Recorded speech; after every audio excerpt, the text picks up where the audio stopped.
Hello friends, आप सभी कैसे हैं। आशा करता हूँ आप सभी अच्छे होंगे। आप सभी का स्वागत करता हूँ आपके अपने यूट्यूब चैनल कैटेट में। अगर आप इस चैनल पे पहली बार विजिट कर रहे हैं तो प्लीज़ आप इस चैनल को सब्सक्राइब कर लीजिए एंड बेल आइकन को प्रेस कर दीजिए, जिससे कि आने वाले सभी महत्वपूर्ण वीडियो का नोटिफिकेशन जो आपको मिल सके। इस वीडियो में हम लोग देखने वाले हैं साइंस के महत्वपूर्ण प्रश्नों को, यानी विज्ञान के महत्वपूर्ण प्रश्नों को, जो कि आने वाले सभी परीक्षाओं के लिए महत्वपूर्ण साबित होंगे। तो चलिए फिर वीडियो को शुरू करते हैं। ठीक है, पहला प्रश्न देखते हैं। पहला प्रश्न आपका, प्रकाश संश्लेषण के लिए जो है आपकी कौन सी गैस आवश्यक होती है। आपको बताना है कि प्रकाश संश्लेषण के लिए कौन सी गैस आवश्यक होती है। O2 यानी oxygen, CO2 carbon dioxide, N2 nitrogen, CO carbon monoxide.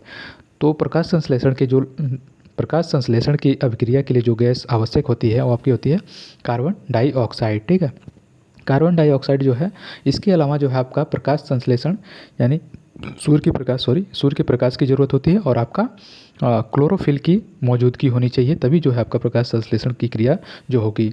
उसके बाद से जो है इसमें आपका पूछता है कि ये कौन सी अभिक्रिया होती है। प्रकाश संश्लेषण जो है कौन सी अभिक्रिया होती है, भौतिक या रासायनिक। तो प्रकाश संश्लेषण जो है एक रासायनिक अभिक्रिया है। ठीक है, रासायनिक अभिक्रिया है। इसमें आपको क्या चीज़ मिलता है, तो आपको इसमें ऑक्सीजन मिलता है।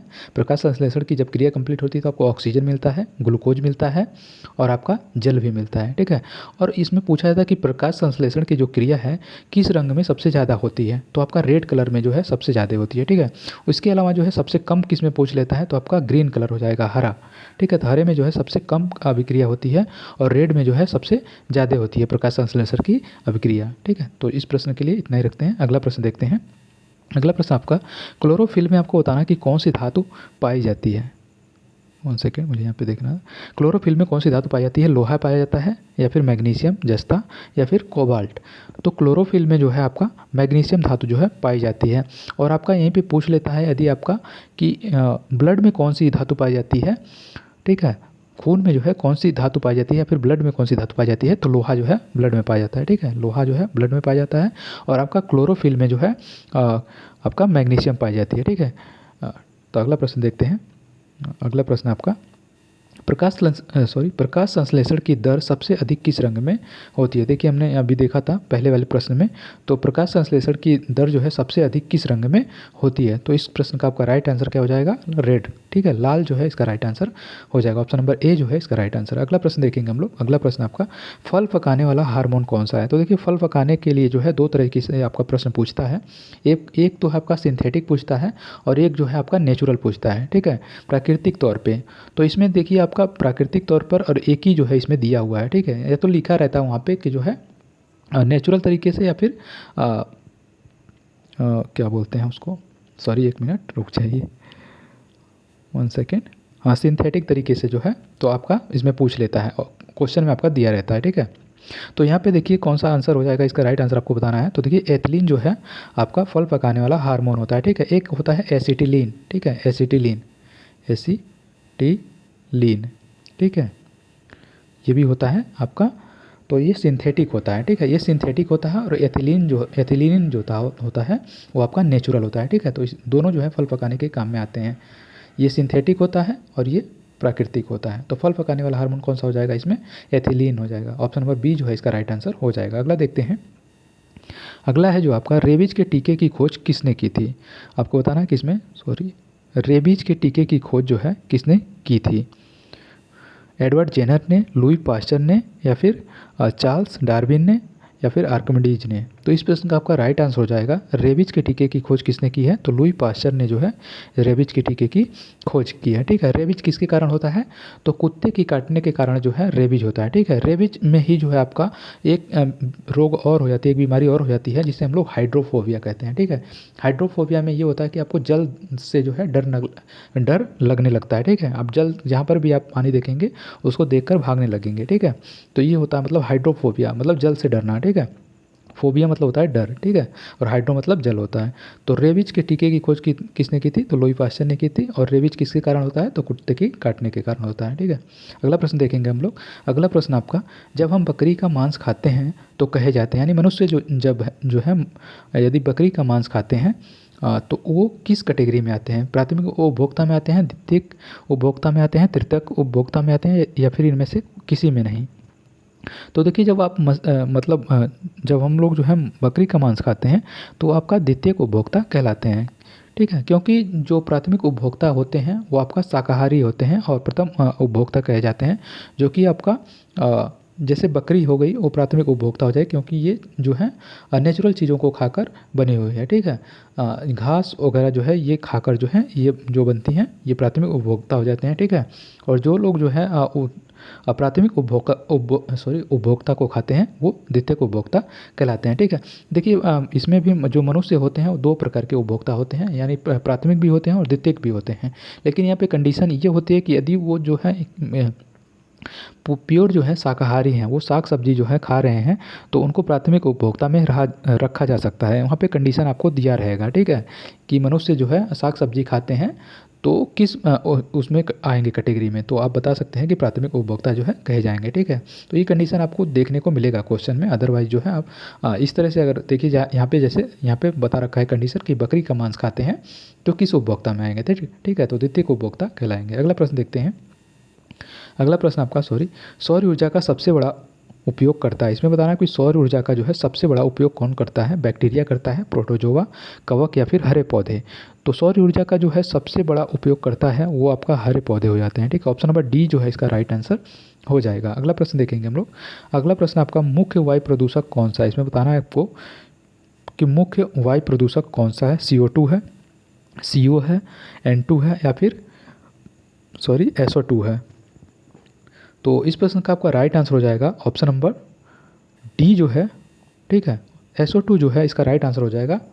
ठीक है, और एक होता है आपका NO2। ठीक है, तो ये भी जो है आपका मुख्य वायु प्रदूषक कहलाते हैं। ठीक है, SO2 और NO2। ठीक है, तो इसको भी आप लोग याद रखिएगा। अगला प्रश्न देखेंगे हम लोग। अगला प्रश्न आपका ऊर्जा के किस रूप में प्रदूषण की समस्या नहीं होती है। आपको बताना है कि इसमें ऊर्जा के किस रूप में जो है प्रदूषण की समस्या नहीं होती है। कोयले के कारण, पेट्रोल से, परमाणु से ऊर्जा से या फिर सौर ऊर्जा से। तो ऊर्जा के किस रूप से प्रदूषण नहीं होता, तो जो प्रदूषण नहीं होता है वो आपका सौर ऊर्जा से जो है प्रदूषण नहीं होता है। बाकी इन सब से जो है कुछ ना किसी तरीके का जो है प्रदूषण जरूर होता है। कोयले से भी होता है, पेट्रोल से भी होता है या फिर परमाणु ऊर्जा से भी आपका होता है, लेकिन सौर ऊर्जा से जो है कोई भी प्रदूषण की समस्या नहीं होती है। अगला प्रश्न देखते हैं। अगला प्रश्न आपका किसी खाद्य श्रृंखला में प्राथमिक उपभोक्ता होते हैं। तो इसमें आपको बताना है कि प्राथमिक उपभोक्ता जो है वो कौन होते हैं। उत्पादक होते हैं, शाकाहारी होते हैं, मांसाहारी होते हैं या फिर अपघटक होते हैं। तो देखिए इसमें प्राथमिक उपभोक्ता जो होते हैं वो आपका हमेशा जो है शाकाहारी होंगे। ठीक है, ऑप्शन नंबर बी जो है इसका राइट आंसर हो जाएगा। ठीक है, प्राथमिक उपभोक्ता क्या होंगे, वो आपका शाकाहारी होंगे। ऑप्शन नंबर बी इसका राइट आंसर हो जाएगा। अगला प्रश्न देखेंगे। अगला प्रश्न आपका मनुष्य में गुणसूत्रों की संख्या जो है कितनी होती है। मनुष्य में गुणसूत्रों की संख्या कितनी होती है आपको बताना है। 40 होती है या फिर 44 होती है, 46 होती है या फिर 48 होती है। तो देखिए मनुष्य में जो गुणसूत्रों की संख्या होती है आपका कितनी होती है, 46 होती है, यानी 23 पेयर होते हैं। ठीक है, 23 पेयर बोल सकते हैं या फिर 46 बोल सकते हैं। गुणसूत्रों की टोटल संख्या जो होती है आपका 46 होती है, पेयर में बोलेंगे तो आप तो 23 पेयर बोलेंगे। ठीक है, अगला प्रश्न देखेंगे। अगला प्रश्न आपका घोंसला बनाने वाला एकमात्र सांप कौन सा है। इसमें आपका बताना है कि घोंसला बनाने वाला एकमात्र सांप कौन सा है। करैत है, नागराज है या फिर जैन वाइपर है या फिर एनाकोंडा है। तो घोंसला बनाने वाला एकमात्र जो सांप होता है वो आपका नागराज होता है। बाकी जो सांप होते हैं वो घोंसला नहीं बनाते हैं, वो दूसरों के बिल में जो है रहते हैं। जैसे कि चूहा जो बनाते हैं बिल, उनके बिल में जो है ये घुस जाते हैं। ठीक है, तो ये एकमात्र सांप जो है जो आपका घोंसला बनाता है। ठीक है, तो ये नागराज हो जाएगा। अगला प्रश्न देखते हैं। अगला प्रश्न आपका बच्चों का लिंग निर्धारण जो है किसके गुणसूत्र से होता है। माता के, पिता के या फिर माता पिता दोनों के या फिर इनमें से कोई नहीं। तो देखिए जो बच्चों का लिंग गुणसूत्र का निर्धारण होता है वो आपका पिता के गुणसूत्र से होता है, क्योंकि जो माता में होता है वो आपका XX होता है और पिता में जो गुणसूत्र मिलता है वो आपका XY मिलता है। तो यहीं से जो है डिफाइन हो पाता है कि ये जो है अगर XY के साथ मिल जाएगा तो मतलब लड़का होगा, और ये जो है आपका XX मिल जाएगा तो लड़की होगी। ठीक है, तो जो जेंडर डिफाइन करता है वो आपका पिता के गुणसूत्र से होता है। ठीक है, अगला प्रश्न देखेंगे। लिंग निर्धारण जो होता है आपका वो आपका पिता के गुणसूत्र से होता है। अगला प्रश्न देखेंगे। मानव शरीर की किस ग्रंथि को मास्टर ग्रंथि कहा जाता है। आपको बताना है कि मानव शरीर की जो है किस ग्रंथि को मास्टर ग्रंथि कहा जाता है। अग्नाशय को, प्लीहा को, यकृत को या फिर पिट्यूटरी को। तो देखिए मानव शरीर की जो मास्टर ग्रंथि कही जाती है वो आपका पिट्यूटरी को कही जाती है, ठीक है। और ये जो है सबसे छोटी ग्रंथि होती है। सबसे बड़ी ग्रंथि जो होती है वो आपकी यकृत होती है, ठीक है, लीवर जिसको बोलते हैं। अग्नाशय जो है एक मिक्स्ड ग्लैंड होती है, मिश्रित ग्रंथि भी जो है इसको कहते हैं। इसी अग्नाशय के जो है बीटा सेल से जो है आपका इंसुलिन का जो है सिक्रीशन होता है, ठीक है, स्रावित होता है बीटा सेल से अग्नाशय के। और प्लीहा को जो है ब्लड का जो है आपका कब्रिस्तान कहा जाता है, ठीक है, प्लीहा को, स्प्लीन जिसको बोलते हैं, ठीक है। तो इस प्रश्न का आपका क्या राइट आंसर हो जाएगा? ऑप्शन नंबर डी जो है इसका राइट आंसर हो जाएगा। 1 सेकेंड, ये कहाँ पे चला जा रहा है? तो डी हो जाएगा इसका राइट आंसर, सॉरी। अगला देखते हैं। अगला प्रश्न आपका, प्रोटीन का सबसे उत्तम स्रोत कौन सा है? आपको बताना है कि प्रोटीन का जो है सबसे उत्तम स्रोत कौन सा है। मटर है, चना है, सोयाबीन है या फिर हरी सब्जी है। तो प्रोटीन का जो है सबसे उत्तम स्रोत जो माना जाता है वो आपका सोयाबीन माना जाता है। ऑप्शन नंबर सी जो है इसका राइट आंसर हो जाएगा। अगला प्रश्न देखेंगे। अगला प्रश्न आपका, निम्नलिखित में से कौन सा विटामिन जल में घुलनशील है? तो देखिए 2 टाइप के जो है विटामिन होते हैं, एक जल में घुलनशील और एक जो है आपका वसा में। तो वो आपका जल में पूछ रखा है, तो जल में आपका हो जाएगा कौन सा? बी और सी जो है आपका जल में घुलनशील होते हैं, यानी ऑप्शन नंबर डी जो है इसका राइट आंसर हो जाएगा, बी और सी। बाकी जो है आपका जो वसा में घुलनशील विटामिन होते हैं उसको हम लोग बोलते हैं कीड़ा, यानी KEDA, ठीक है। तो ये जो है आपका वसा में घुलनशील विटामिन होते हैं जिसको हम लोग कीड़ा पढ़ते हैं, ठीक है। और बाकी बी और सी जो है आपके ये जल में होते हैं, ठीक है। तो इसे याद रखेंगे। अगला प्रश्न देखेंगे हम लोग। अगला प्रश्न आपका, संसार का सबसे बड़ा पुष्प कौन सा है? संसार का सबसे बड़ा पुष्प कौन सा है? कमल है, रेफ्लेसिया है, कैक्टस है या फिर गुलाब है? तो संसार का जो सबसे बड़ा पुष्प है वो उसको सभी लोग जानते होंगे, कौन सा है? रेफ्लेसिया है। ऑप्शन नंबर बी जो है इसका राइट आंसर हो जाएगा। और वुल्फिया जो होता है वो सबसे छोटा फूल होता है, ठीक है, वुल्फिया। और ये आपका सबसे बड़ा फूल हो जाएगा। ऑप्शन नंबर बी राइट हो जाएगा आंसर, ठीक है। अगला प्रश्न देखेंगे। अगला प्रश्न, प्याज का परिवर्तित रूप क्या है? तना है, जड़ का है, पत्ती का है या फिर फल का है? तो प्याज का जो परिवर्तित रूप होता है वो आपका किसका होता है? तने का होता है, ठीक है। तने में और कौन कौन से होते हैं? आपका हल्दी हो गया, वो भी तना का होता है। हल्दी के बाद से जो है आपका आलू हो गया, वो भी आपका तने का होता है। अदरक हो गया आपका, वो भी तने का है, ठीक है। तो ये सारी चीज़ें जो हैं आपकी तने के रूप होते हैं। बाकी जो जड़ से जो परिवर्तित रूप होता है वो आपका मूली होता है, गाजर होता है, ये सारी जो हैं जड़ से, ठीक है। बाकी अगला प्रश्न हम लोग देखते हैं, चलिए। प्रकाश वर्ष किसकी इकाई है? आपको बताना इसमें प्रकाश वर्ष जो है किसकी इकाई है? दूरी की, समय की, प्रकाश की तीव्रता की या फिर इन सभी की? तो प्रकाश वर्ष जो है इकाई है आपकी दूरी की, ठीक है। दूरी की इकाई होती है प्रकाश वर्ष, इसे भी आप लोग याद रखेंगे। अगला प्रश्न देखेंगे। अगला प्रश्न आपका, पृथ्वी के तल का प्लायन वेग है। पृथ्वी के तल का प्लायन वेग क्या है? 11.2 किलोमीटर प्रति सेकेंड, 12.4 किलोमीटर प्रति सेकेंड या फिर 10.8 किलोमीटर प्रति सेकेंड या फिर 13.2 किलोमीटर प्रति सेकेंड? तो इस प्रश्न का आपका राइट आंसर हो जाएगा ऑप्शन नंबर ए जो है 11.2 किलोमीटर प्रति सेकेंड की स्पीड जो है ये पृथ्वी की प्लायन वेग होती है। इस स्पीड से यदि आप किसी वस्तु को जो है फेंकते हैं ऊपर की तरफ तो वो वस्तु जो है आपकी दोबारा से जो है ज़मीन पर लौट कर नहीं आएगी, ठीक है, वो आपकी अंतरिक्ष में चली जाएगी, ठीक है।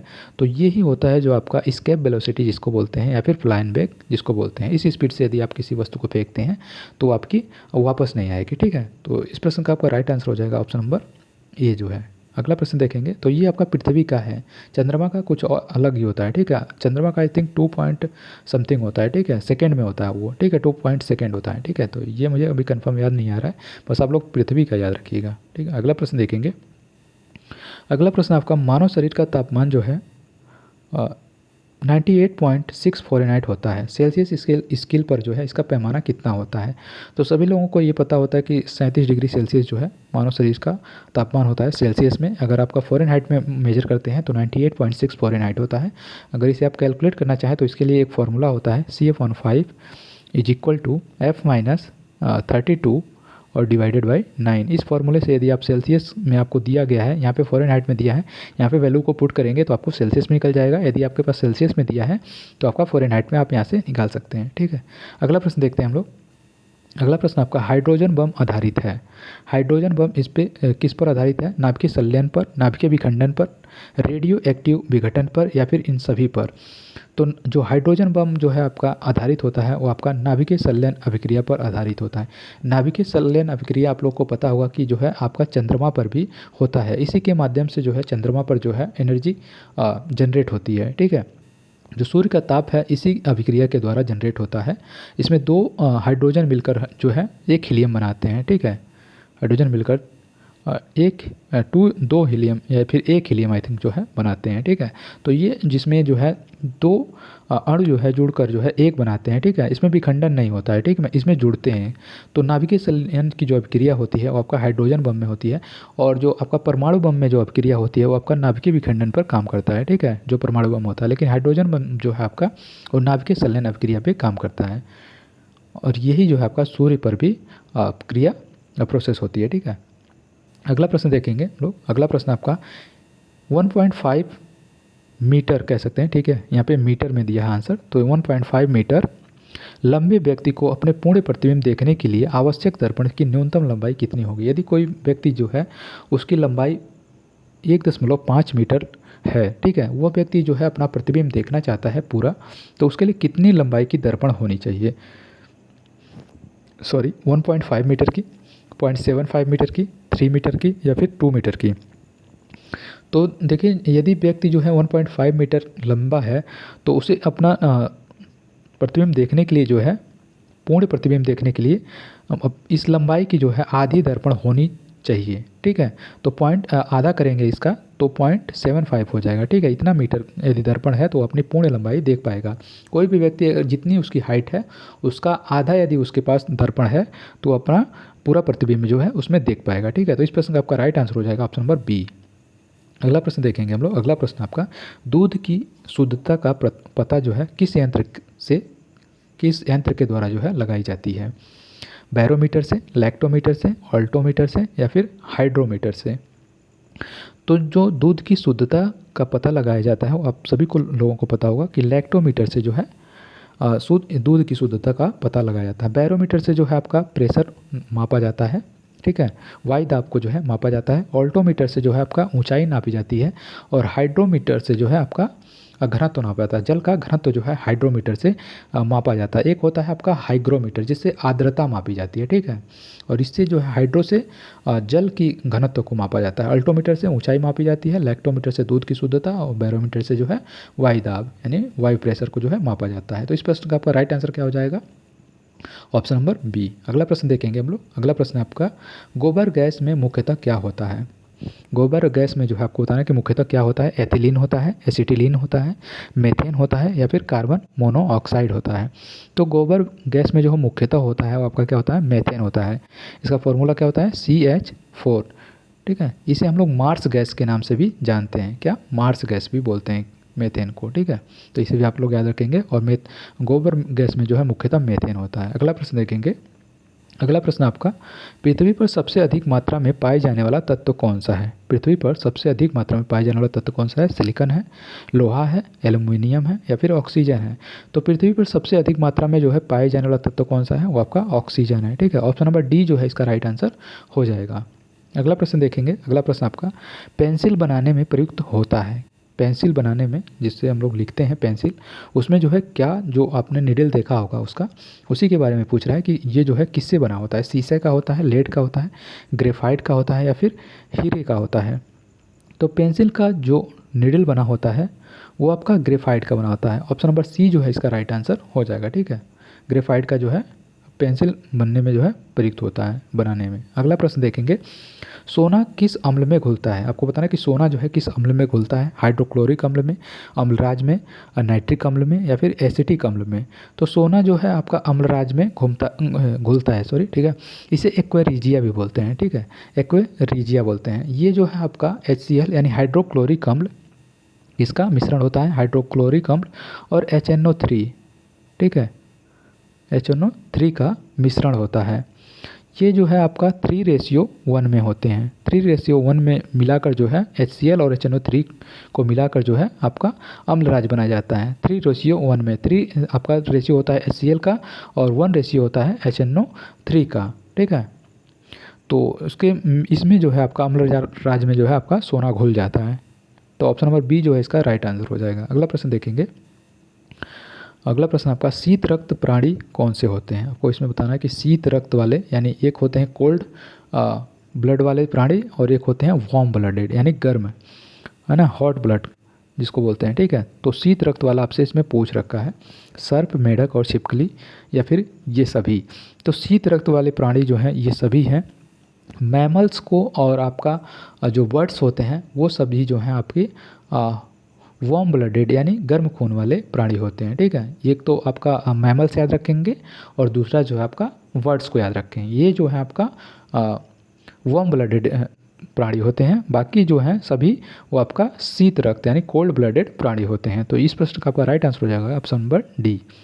अगला प्रश्न देखेंगे हम लोग। अगला प्रश्न आपका शरीर की सबसे मजबूत हड्डी कहाँ पर जो है पाई जाती है। शरीर की सबसे मजबूत हड्डी कहाँ पर पाई जाती है। भुजा में, जबड़े में, गर्दन में या फिर जांघ में।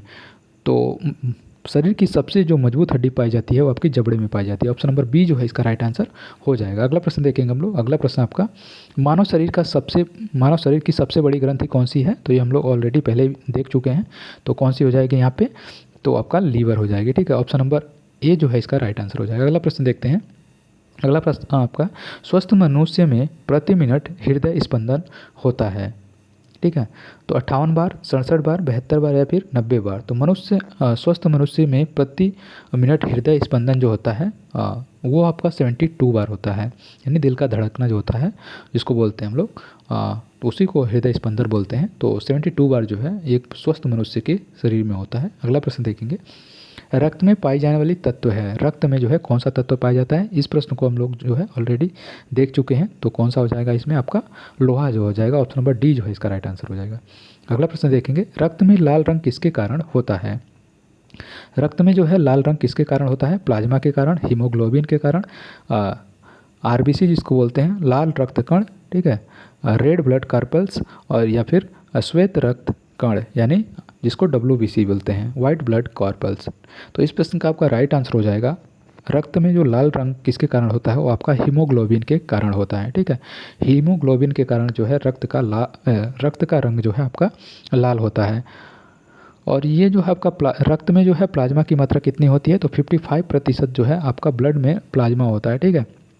जिसको आरबीसी बोलते हैं, ठीक है। आरबीसी का जीवन काल यदि आपसे पूछ लेता है तो 120 दिन होता है, ठीक है। आरबीसी रेड ब्लड कार्पल्स जिसे बोलते हैं, उसकी जो जीवन काल होती है वो 120 दिन की होती है। यदि आपसे WBC का जीवन काल पूछ ले तो ये आपका 2 से 4 दिन होता है, ठीक है, जिसे वाइट ब्लड कार्पल्स बोलते हैं, ठीक है। तो इस प्रश्न का हमारा राइट आंसर हो जाएगा रक्त में लाल रंग किसके कारण होता है। तो आपका क्या हो जाएगा ऑप्शन नंबर बी जो है होमोग्लोबिन के कारण। यदि एक प्रश्न आपसे ये पूछता है कि मूत्र का जो पीला रंग होता है वो किसके कारण होता है, तो उसका जो कारण है वो आपका यूरोक्रोम के कारण होता है, ठीक है। मूत्र का पीला रंग किसके कारण होता है, तो यूरोक्रोम के कारण होता है। अगला प्रश्न देखते हैं। अगला प्रश्न आपका, तो यही था आपका इस वीडियो का आखिरी प्रश्न। आप लोग बताइएगा यदि किसी प्रश्न का आंसर जो है गलत लग गया हो तो आप लोग कमेंट करके बताइएगा। बाकी आप लोग बताइएगा कि आप लोग को वीडियो कैसा लगा। अगर आप लोग को जो है वीडियो अच्छा लगा हो तो प्लीज़ वीडियो को लाइक, शेयर एंड चैनल को सब्सक्राइब करिएगा। फिर मिलते हैं नेक्स्ट वीडियो में, तब तक के लिए बाय एंड थैंक यू।